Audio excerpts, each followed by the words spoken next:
Seja bem-vindo, um espaço de saúde integral, educação, empreendedorismo e muita voz e representatividade. No episódio de hoje, nós vamos falar de um tema muito difícil, que é a violência contra crianças.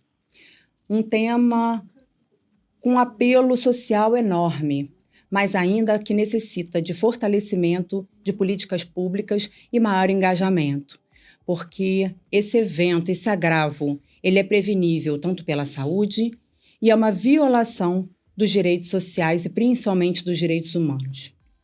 Para iniciar esse podcast, nós temos aqui uma pessoa ilustre, que é o nosso vereador Leniel Borel. Leniel é engenheiro, pai do Henri Borel e da Valentina. Leniel, seja bem-vindo ao nosso podcast. Obrigado, Aline. Para mim é uma honra estar aqui. Você que já tem um trabalho aí na área da saúde, que já faz há bastante tempo, e a gente falar dessa realidade, dessa pauta, né? Dessa luta de proteção é muito importante. Para mim é uma honra, né? E estarei sempre aqui, sempre estarei nessa luta, sempre que for chamado. Muito obrigada. E difícil, mas ao mesmo tempo muito representativo você ter tornado seu luto numa luta diária. Eu queria começar com uma pergunta bem simples para você. Quem era o Henri Borel dentro de casa? Aquela criança que somente o pai conhecia. Bom, um anjo. Meu filho maravilhoso, meu amigo, né? O meu menininho, meu primogênito, um menino que só era alegria, né? Eu só tenho imagem boa do meu filho, minha imagem do Henri sorrindo, feliz, sendo criança, como toda criança tem que ser e merece estar, né? Sendo amada, cuidada. O Henri uma criança que 4 anos, 10 meses e 12 dias é o tempo que eu tive com meu filho aqui. Uma criança de 4 anos que parecia que tinha 8, muito avançado para o tempo dele, um gentleman, um menino muito amigo e educado. E que veio com uma grande missão, né? O Henri veio com uma grande missão e está cumprindo a missão dele de ajudar outras crianças, de salvar outras crianças. Graças a Deus me deu a oportunidade de ser pai, pai de um anjo, pai de um anjo que está salvando vidas. E agora, né, Deus também me dá a oportunidade de ser pai novamente, né, o pai da Valentina, uma princesa. Quem é pai de menina, só quem é pai de menina sabe o quão legal é ser pai de menina, amorosa, carinhosa. Mas é aquilo, um filho não substitui o outro, né? Cada filho é o seu amor, é o seu contato, é o seu carinho, aquele amor próprio. E meu filho, eu sinto falta de cada momento. A saudade, ela é muito pouca. Eu sinto falta não é de uma semana, não é de um dia. Eu sinto falta do Henri de um abraço. É muito difícil continuar a trajetória sem o meu filhinho aqui. O Henri só me deixa saudade, me deixa vontade de lutar por ele e de encontrá-lo um dia novamente. É uma trajetória e uma história muito difícil, principalmente para mim, que sou mãe de 3 meninos, e sei o quanto que essa dor, a gente fala muito da violência contra a mulher, né? Mas o quanto que a gente precisa estar atento à violência contra as crianças. Os nossos números, eles mostram que a violência contra as crianças no ambiente domiciliar, doméstico, ela acontece ali na primeira infância, de 0 a 10 anos. E de que forma que você torna essa dor numa luta pública pela vida de outras crianças? Bom, tão difícil quanto perder o meu filho a Unicef demonstrar para a gente os números naquela realidade, né? Naquele momento. Na época eram 33 crianças assassinadas todos os dias no Brasil.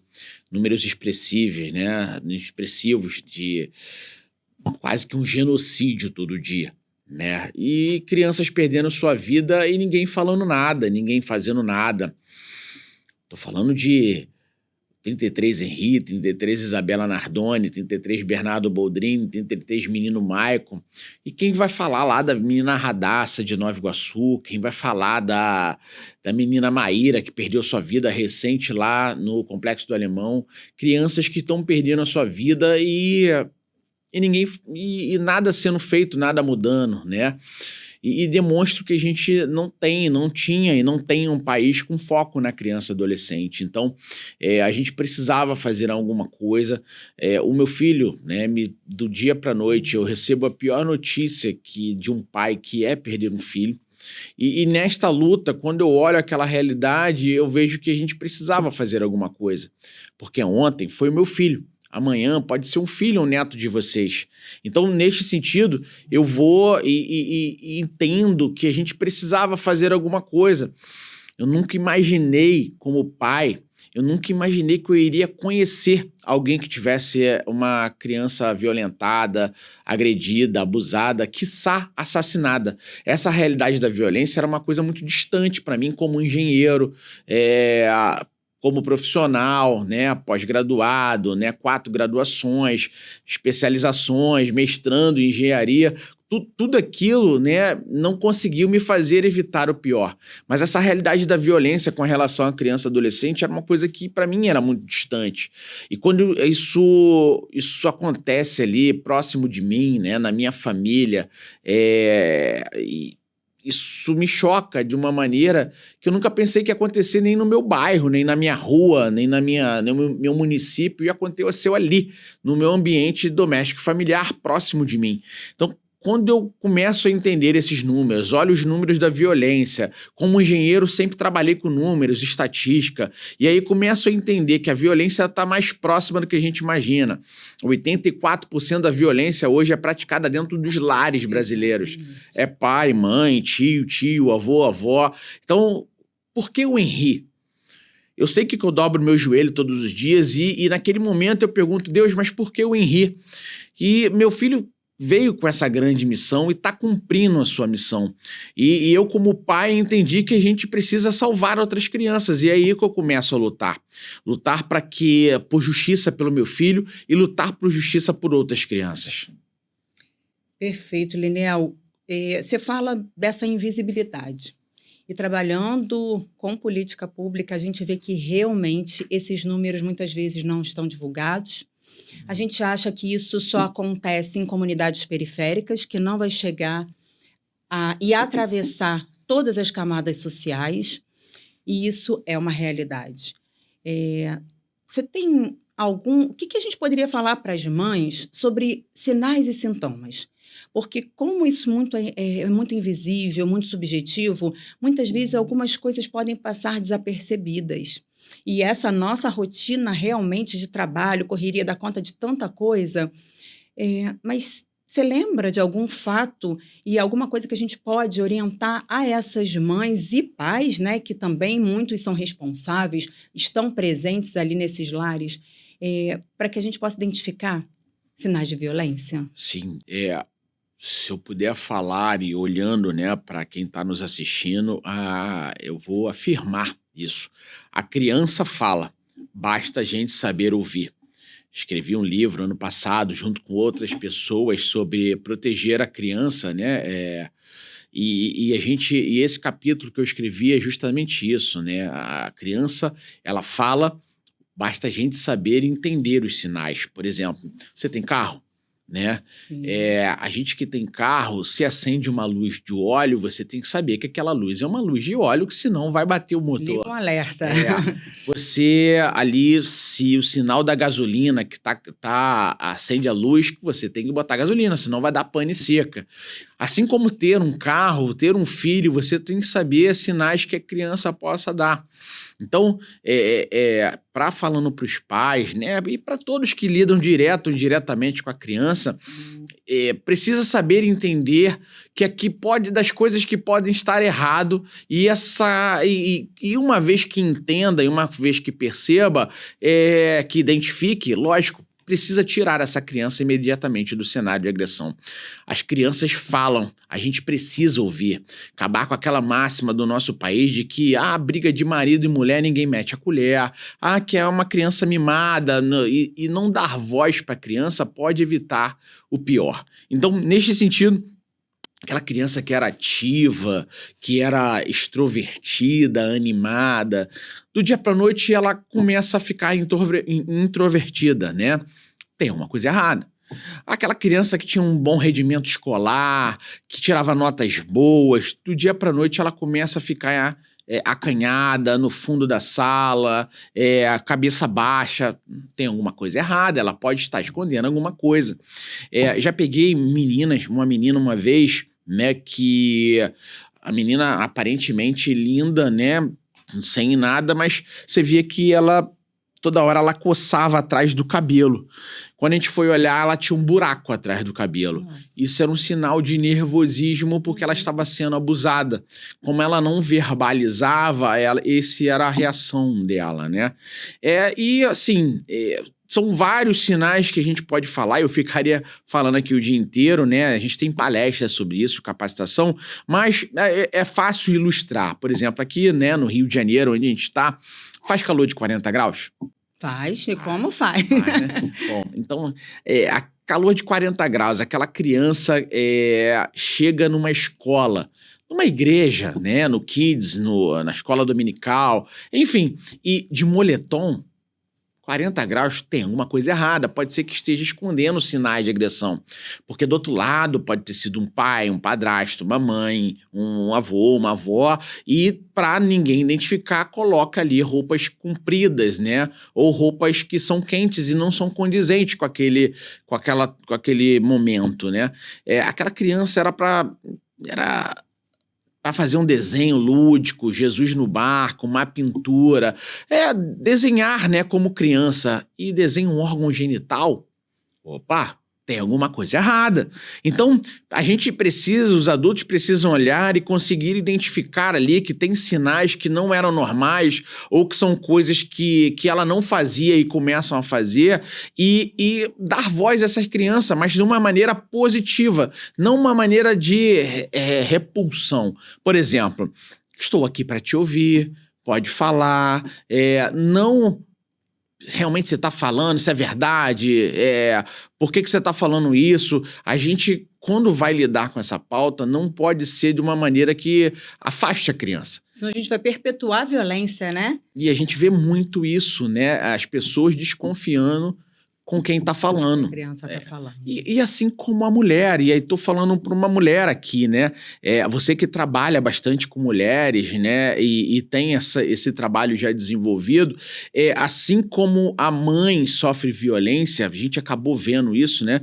Quando uma mãe ela é vítima de qualquer tipo de violência, de agressão física, psicológica, aquele filho dela, no mínimo, também está sofrendo alguma forma de violência. Sim. No mínimo psicológica. Sim. Então, a gente tinha uma lei muito boa, que era a Lei Maria da Penha, que é a 5ª melhor lei do mundo. Não sei se as pessoas sabem, mas é importante falar. Uma lei boa, uma lei de proteção, mas que a mãe conseguia se proteger, mas não conseguia proteger o filho dela. E a gente acabou vendo isso. E foi por isso que eu lutei muito para a lei em Rio Borel ser aprovada, que hoje é uma lei que está para criança, assim como Maria da Penha está para as mulheres. Então, neste sentido, a gente precisa sim se capacitar, saber identificar e imediatamente afastar. Né?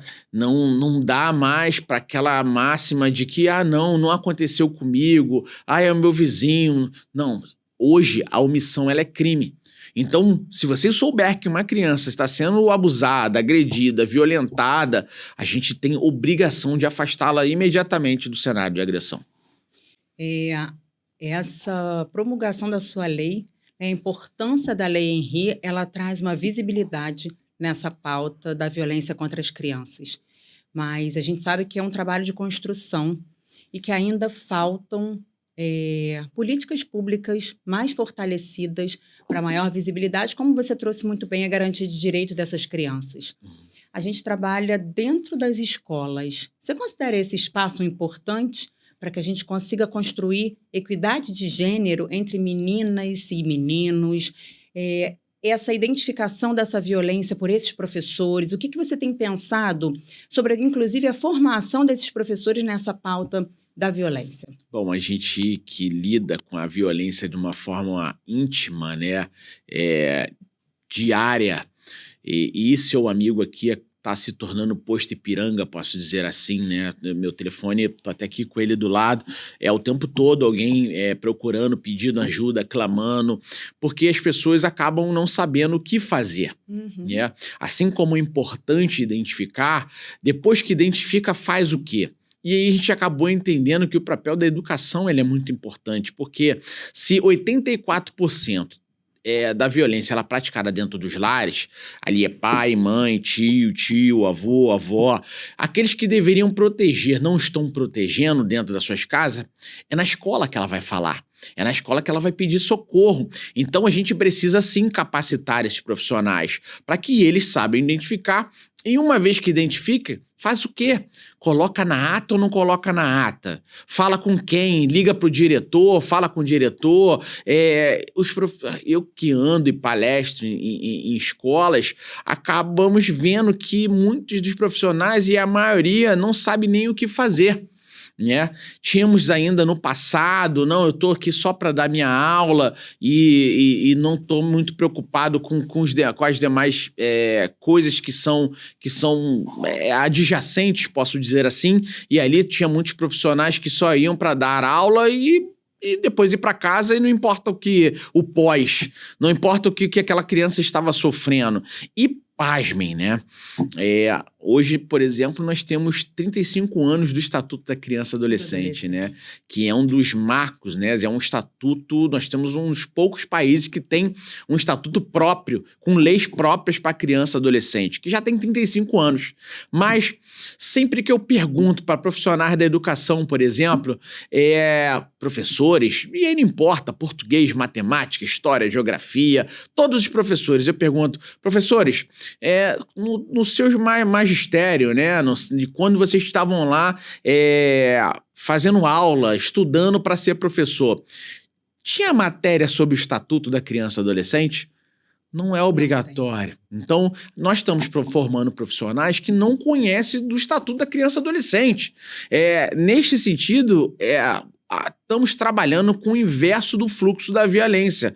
E aí vemos professores que não sabem se coloca na ata ou não, se liga para o conselho tutelar, qual é o fluxo, fala com quem. Existe, né, um protocolo, que precisa ser cumprido, protocolos de 24 horas, que senão essa criança voltar para o cenário de agressão, voltar ali para o pai, para a mãe, para aqueles que estão agredindo, ela pode vir a morrer. Então, neste sentido, precisamos sim capacitar os profissionais da educação, assim como precisamos capacitar os profissionais da saúde também, né? Tive agora, antes de vir para cá, nós passamos num hospital, né? Tive lá falando com alguns médicos, enfermeiros, né? Recentemente, agora, foi o Dia da Enfermagem, né? Internacional, e ali dando moções para aqueles profissionais que trabalham diretamente com criança e adolescente e trabalhando na pauta, né? E agradecendo, porque são pessoas comprometidas e que a gente sabe que não tem um mínimo de capacitação, mas muitos não têm. Então, neste sentido, a gente que trabalha, você que trabalha na saúde, vê que precisamos sim capacitar na porta de entrada para colocar, antes de pedir vaga zero, de aquela criança chegar na UPA lá e com traumatismo crânioencefálico e dar prosseguimento sem tratar se é violência ou não, porque no final o modus operandi é sempre o mesmo, aconteceu comigo, é sempre queda. Chega no hospital, aquela criança, traumatismo crânioencefálica, 2 anos de idade, e aí você pergunta, quem fez? Cadê o padrasto? Cadê o pai? Não tá. A mãe, é a mãe que levou. Mas que aconteceu? Ah, não, é queda da cama, queda do banheiro, é sempre queda, Lene. Uhum. Né? O modus operandi é sempre esse. Agora, se a gente tampar o sol com a peneira e não quiser fazer nada, vão ser sempre números subnotificados. Ali vão entrar esse traumatismo crânioencefálico, que pode ser sim uma violência, vai entrar como uma estatística de queda. Então, nesse sentido, a gente não está trabalhando realmente a pauta e realmente tirando as crianças do cenário de agressão. Então, o papel da escola é muito importante? Sim. O papel da saúde também é muito importante. Tem um caso de uma menina,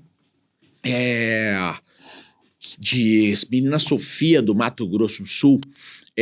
Essa menina, o pai dela separou da mãe, né? Ele até me pediu ajuda depois que a menina faleceu, já pedindo ajuda para que a gente fizesse justiça. Foi aí que eu conheci do caso da menina Sofia. O pai se separa da mãe e vai viver um relacionamento homoafetivo, né? Ele casa com outro rapaz. Então, nesse sentido, a mãe se sentiu ofendida e começou a usar a criança para degladiar, para agredir o pai, né? E ali aquela criança começa a sofrer violência com a mãe e com o padrasto. Vários tipos de violência. E o pai começa a ver que a menina vinha machucada, marcada, e procura conselho tutelar, ele procura justiça, falando delegacia, pedindo ajuda, né? Isso por 6 meses.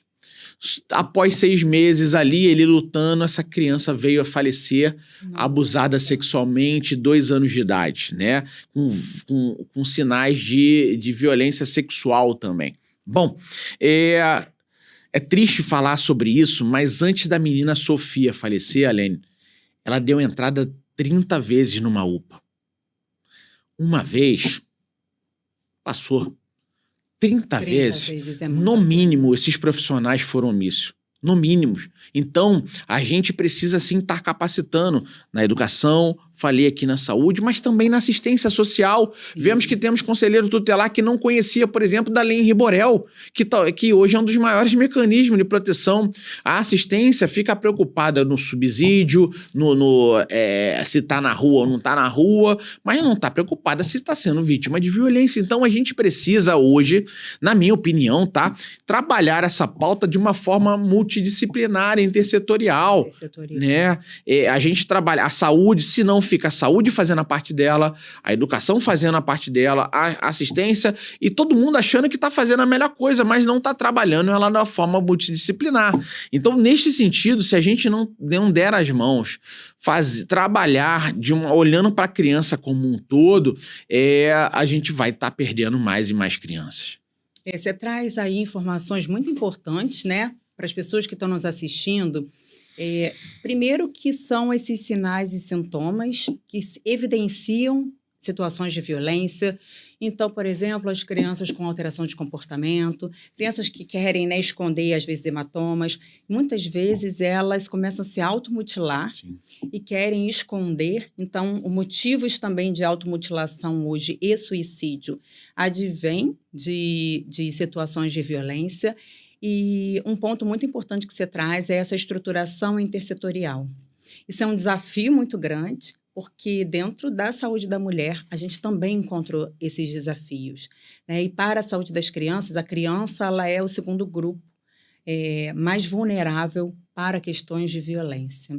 Então, o quanto que a gente ainda precisa construir, dialogar com essa sociedade civil e com representantes, né, do legislativo, do executivo e do judiciário, para que a gente consiga organizar uma rede realmente de proteção efetiva para todas as nossas crianças. E aí, trazendo aqui, você trouxe um outro ponto também de total relevância, que é a violência sexual. Uma criança que sofre uma violência sexual, ela precisa de um atendimento de emergência e de urgência, para além de outros tipos de agressão, mas porque, inclusive, ela pode vir a ser contaminada, né? Então, o impacto que isso vai trazer, perpetuação na saúde mental dessa criança, é algo desastroso, né? Que a gente precisa mudar. Sim. E toda essa dor, tudo isso que você vivenciou e que você tem criado forças, né? E como você tem trazido... O Henri, ele trouxe para você e vem cumprindo um papel, você transformou essa dor num legado. Como é que você vê ainda essa sua caminhada judicial, midiática e tentando construir um legado em prol da vida não só do Henri, mas de tantas outras crianças. Quais são os seus desafios como homem, como hoje vereador, como pai, para você transformar tudo isso e viver tanta pressão, né, da mídia, graças a Deus que todos estão sempre te apoiando. Ao chegar aqui no estúdio, você foi muito bem recebido por pessoas que você não conhecia, mas que vivem a sua dor, assim como nós, né? Todas nós, mulheres, militamos a sua causa e a sua dor, mas como é que tem sido isso, viver essas injustiças, né, dentro do próprio poder judiciário e da mídia? Eu, Liniel, vivo o luto em luta, né? Eu acho que, na verdade, até hoje eu não consegui viver o meu luto. Não tive... Não é nem tempo, não, acho que a ficha não caiu, né? Tô aqui lutando hoje por justiça pelo meu filho. É uma justiça que há 5 anos eu venho lutando incansavelmente. Eu, Liniel, tenho mais tempo lutando por justiça pelo Henri do que o tempo de vida que eu tive com ele. Um grande absurdo, né? É o inverso do valor da vida. Além de perder o meu filho de uma forma brutal, monstruosa, eu ter que ficar sendo revitimado todo dia. Porque a justiça do nosso país hoje, o foco é o crime e o criminoso, não é a vítima. E demonstro isso, estou demonstrando 5 anos. Outros casos já tiveram, mais icônicos ou menos, casos de grande ou menos repercussão que já tiveram o júri popular. Casos que foram na repercussão até maior do que o do meu filho, por exemplo, da menina Isabela Nardoni, em 2 anos já tinha o júri popular. Só que são mais de 5 anos lutando por justiça e não conseguindo ver justiça. Então, assim, eu não consegui ainda chorar. Eu não consegui ainda parar para viver o meu luto. E sempre foi lutando e lutando pelo Henri, e hoje eu luto por outras crianças. Mas quando eu olho, né, essa realidade da criança e adolescente, isso me motivou a lutar, é porque a gente não tem um país com foco na criança e adolescente. E eu exemplifico, né? Hoje o Brasil tem 526 anos, né? Nós estamos em 2026. Descobrimento em 1500, 526 anos. A lei Henri Borel, lei que a gente lutou, que nós conseguimos aprovar, uma lei federal, que sim, sou coautor, de que ali a gente dissertou a lei e correu atrás para aprovar. Ela foi aprovada em 2022, né? Dia 24 faz 4 anos que a lei Henri Borel foi aprovada. E precisava morrer o meu filho.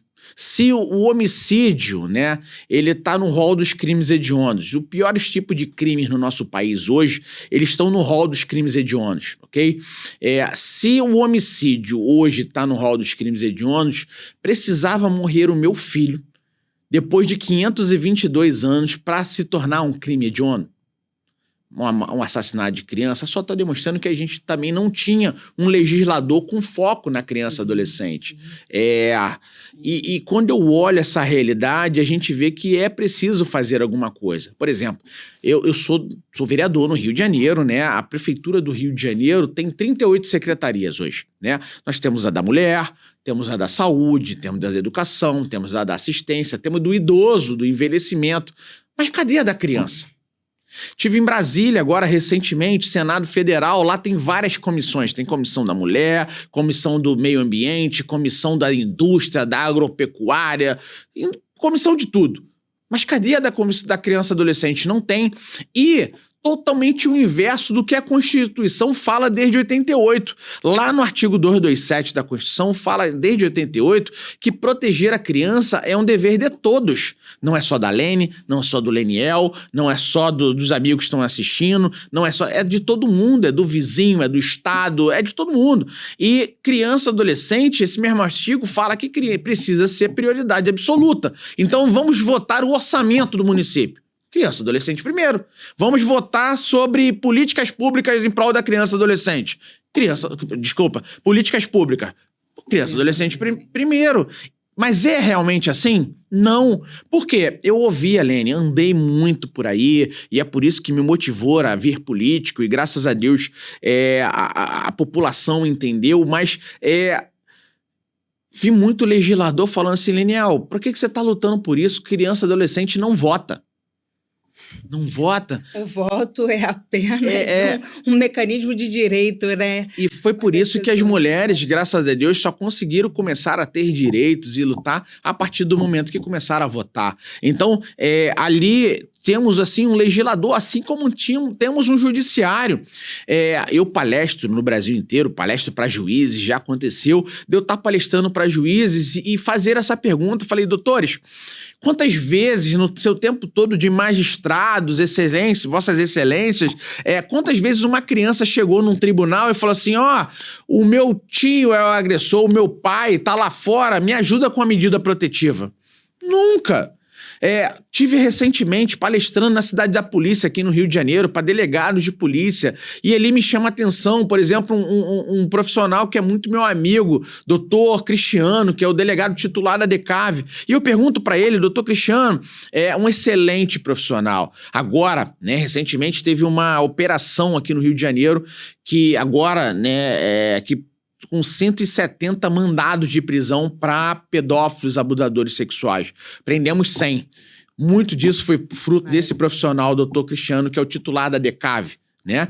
E eu pergunto, doutor Cristiano, nesse tempo todo de polícia cascudo, quantas vezes uma criança chegou na tua delegacia e falou assim, me ajuda aqui, é o meu pai que tá me agredindo? Uma vez. E ele fala, Leniel, foi só uma vez e eu parei a delegacia, tamanha desconforto de que aquilo, né, apresentava. Então, não é normal. Por isso que a criança precisa do adulto. Precisa do adulto para tirá-la imediatamente do cenário de agressão. Então, a gente quando trabalha, que a gente que trabalha com essa pauta, acaba vendo que a gente está no nosso país muito aquém. E trabalhando no contrafluxo da violência. Por exemplo, falei aqui há pouco da DECAV, né? O Rio de Janeiro todo hoje só tem apenas uma delegacia especializada no combate à violência contra a criança, que se chama DECAV, que fica na Rua do Resende, ali no centro do Rio de Janeiro, que trabalha de 9 às 18, de segunda a sexta. Como assim? O agressor... À noite, no final de semana, qual é o grau de proteção que essa criança vai ter, né? Aline, o agressor, ele tá de 9 às 18 aonde? No trabalho. Então, a delegacia tá aberta quando o agressor não tá em casa. Sim. Quando ele tá em casa, que é à noite, que toma alguma coisa, usa algum entorpecente, usa alguma droga, enfim, e ali se altera psicologicamente, psicossocialmente, enfim. Naquele momento que ele tá ali dentro de casa, a delegacia tá fechada. Vai depender de ir para uma delegacia de bairro. Não é isso? Sábado e domingo, quando eles estão em casa, a delegacia tá fechada. E isso não só tô falando do problema da polícia. Vamos vamos também para a saúde? As UPAs no nosso Rio de Janeiro, depois das 19 horas, não tem assistente social. Se precisar fazer um boletim, cadê o assistente social? É uma realidade. Precisamos mudar essa realidade. E quando você traz esse desafio, eu fico aqui pensando, Leniel, nas crianças, para além dessas que não vão bater na porta, que precisam do adulto para protegê-las. Uhum.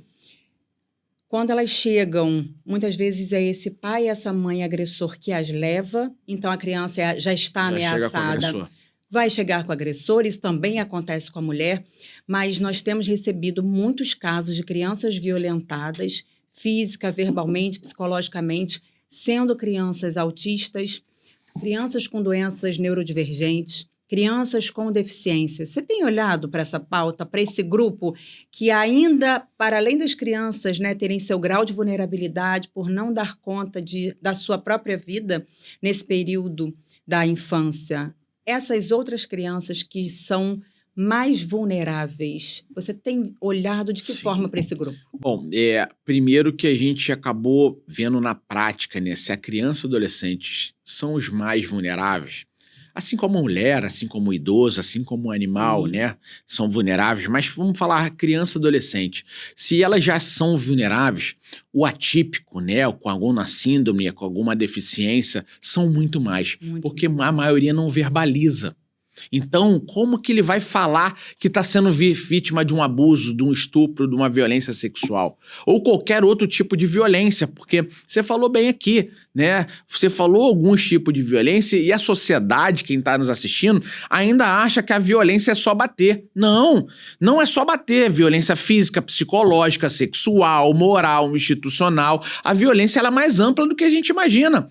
Quem está falando de violência obstétrica, por exemplo, Sim. e os outros tipos de violência que temos vivido por aí. Não dar a comida para a criança, né? Nós temos muitas crianças com deficiência, onde esses adultos deixam de dar a comida, deixam de dar a medicação e a criança convulsiona, Uhum. né? A criança fica mais agressiva. Rede complexa, né?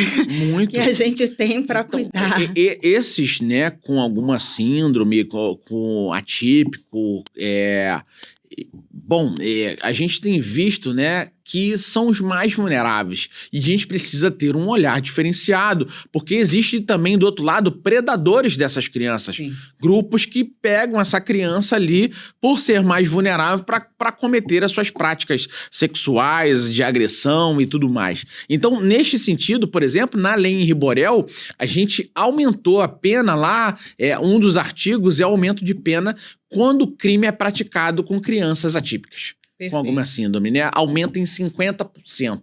É pouco falado ainda, né? A gente precisa falar mais, porque esses agressores precisam ter medo, precisam se sentir intimidados, porque o que eles fizerem com os nossos pequenininhos vai sofrer consequência. Então, neste sentido, a gente sim tem olhado para essas crianças que o número são gigante de crianças atípicas, né?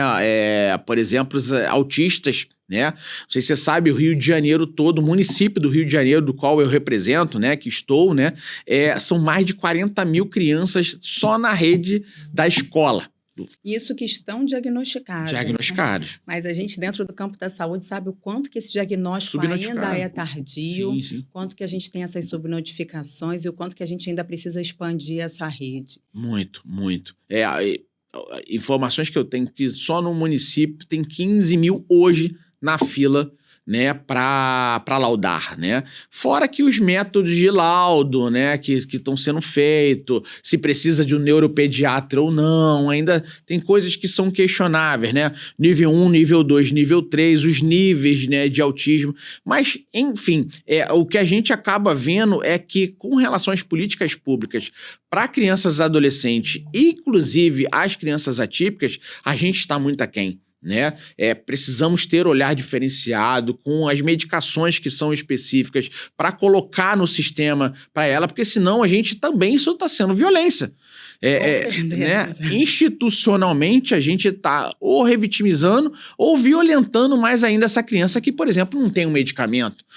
Hoje, e é importante a gente falar essa realidade, que tem planos de saúde, por exemplo, que nem fazem mais plano para crianças atípicas. Hoje eu sou pai, de novo, né, de uma menininha, da Valentina.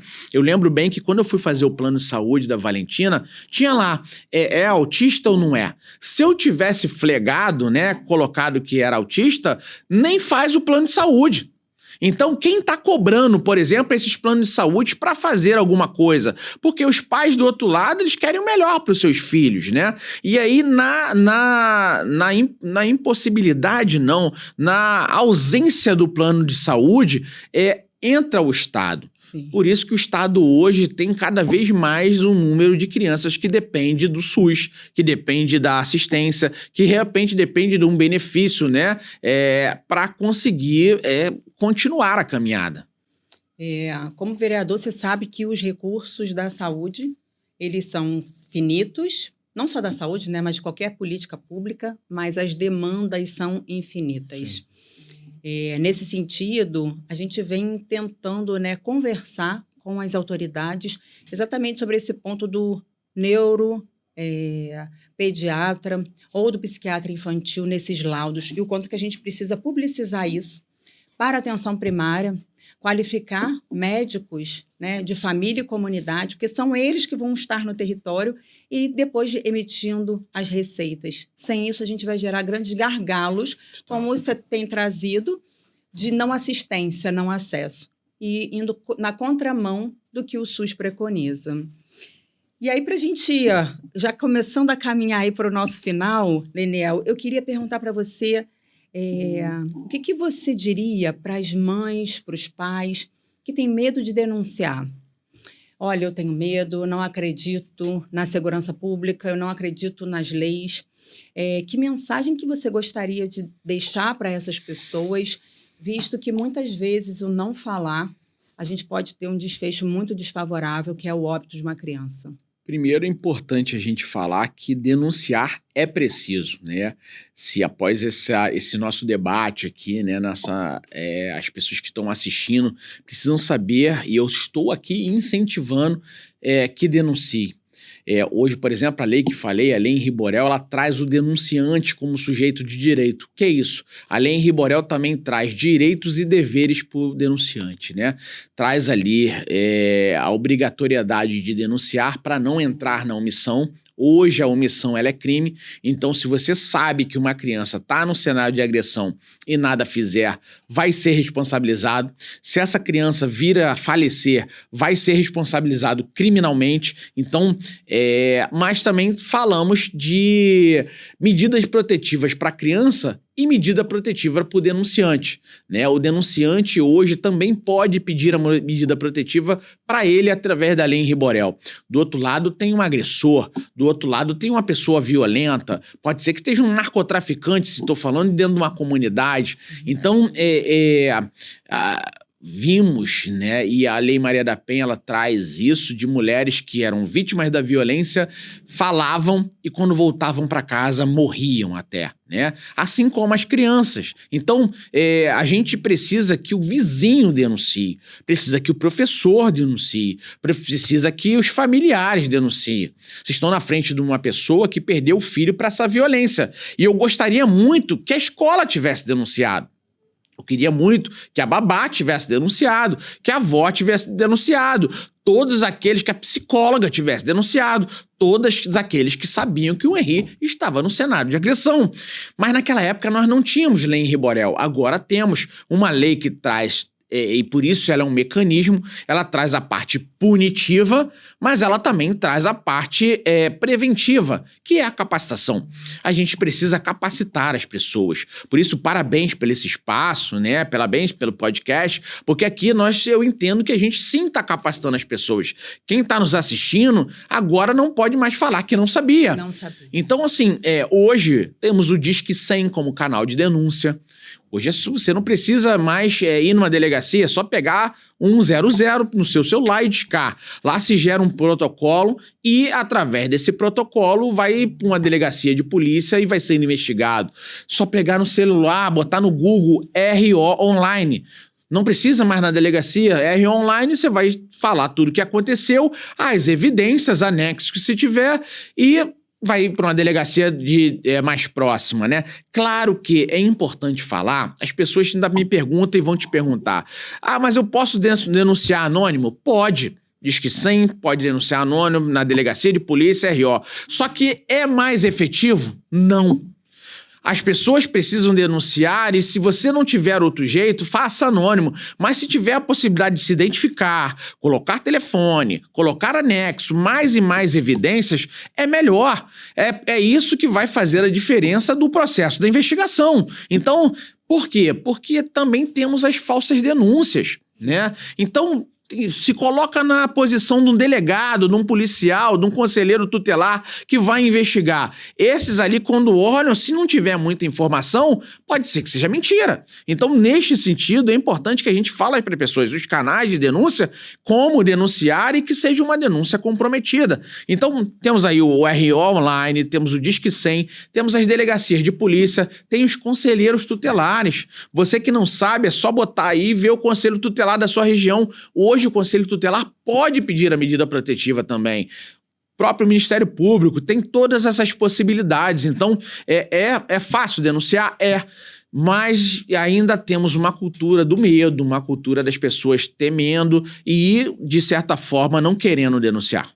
Você traz aqui para a gente uma gama de possibilidades, né, nessa rede de proteção. E aqui eu queria puxar um pouco para os profissionais de saúde. A gente vem trabalhando com o SINAM, que é o Sistema de Notificação dos Agravos. Sabemos que esse instrumento, ele não gera uma denúncia. E os profissionais de saúde, Linneu, eles têm muito medo de denunciar, porque eles estão ali todos os dias dentro daquela unidade de saúde. E o que nós orientamos é que se faça um registro adequado, que sejam dados sem o nome desse paciente, dessa pessoa, mas que essa comunicação ela chegue a uma delegacia, porque dessa forma a gente pode salvar vidas e também proteger o profissional, né? O medo da retaliação, o medo das ameaças. E hoje a gente sabe que, especialmente no Rio de Janeiro, a gente vive numa situação de insegurança. Muito. Então, esse ponto para os profissionais de saúde é muito importante. Então, não deixem de registrar, não deixem de fazer a comunicação epidemiológica com registro em saúde, porque isso vai, de alguma forma, chegar a uma delegacia e você estará respaldado, defendendo a vida de mais uma criança. Linneu, para a gente finalizar aqui a sua mensagem final, como você quer que o Henri seja lembrado daqui a 10 anos?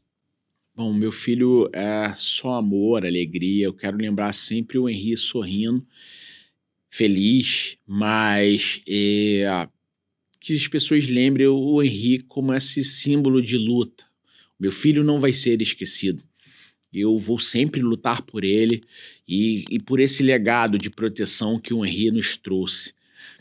Graças a Deus agora eu tenho a Valentina para me ajudar, a irmãzinha que vai ajudar também a proteger e continuar esse legado, essa luta, uma vez que a gente vê que, por exemplo, o Rio de Janeiro, o nosso estado, se torna um dos estados mais violentos com relação à criança e adolescente. Hoje é perigoso ser criança no Rio de Janeiro.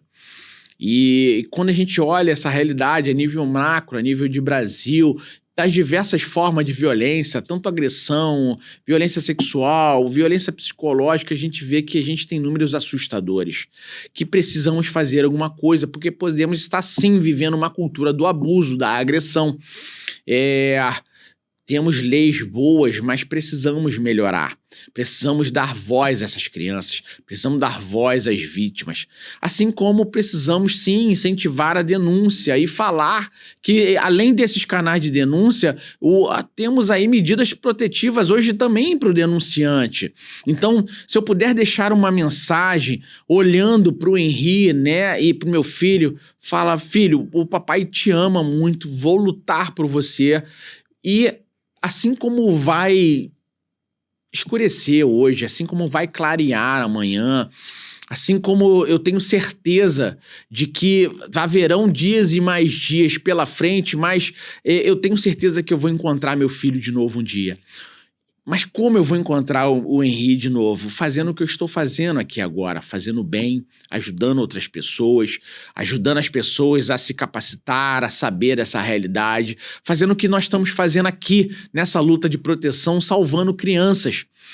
Sem ser nada, eu consegui aprovar uma lei que se chama Lei Henri Borel, que hoje, por exemplo, só aqui no Rio já foram mais de 5.000 medidas protetivas com base na Lei Henri Borel.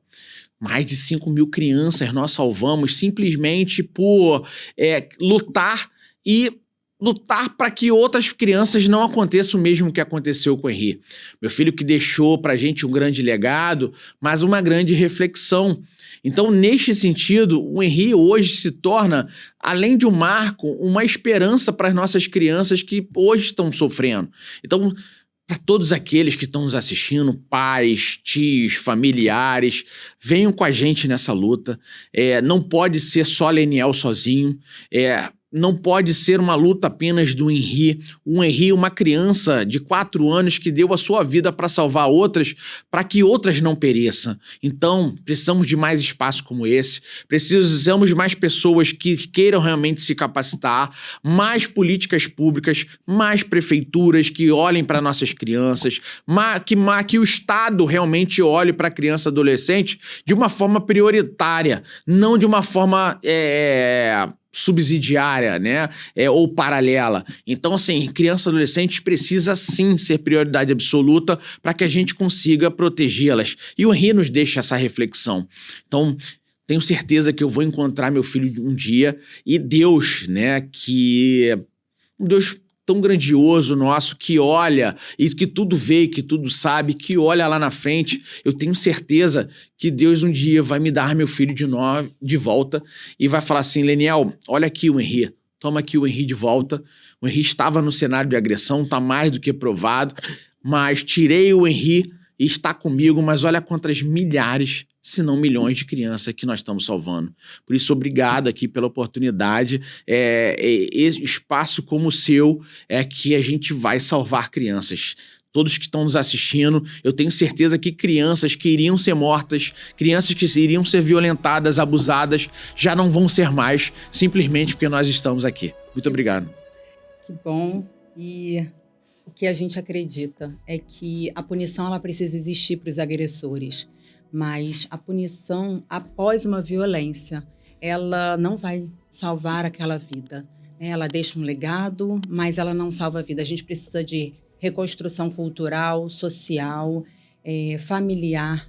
A gente precisa reestruturar, e é o nosso convidado hoje, o vereador Leniel Borel, ele traz aí inúmeras possibilidades. Então, eu dentro da gestão pública, Leniel, assumo e reafirmo também o meu compromisso com você, de nós estarmos fortalecendo a política pública de saúde para as crianças, de militarmos nessa pauta para que novas prefeituras ganhem secretarias, para que essas crianças consigam ganhar seu protagonismo e que a gente venha realmente lembrar do Henri como uma criança que deixa um legado para mães, para pais, para famílias, de uma criança que luta todos os dias por meio da sua imagem, para salvar a vida de vocês que estão aqui nos assistindo. Querido, muito obrigada. Obrigada e parabéns pela sua garra, pela sua luta. Deus te abençoe. Você também. Obrigado, querido.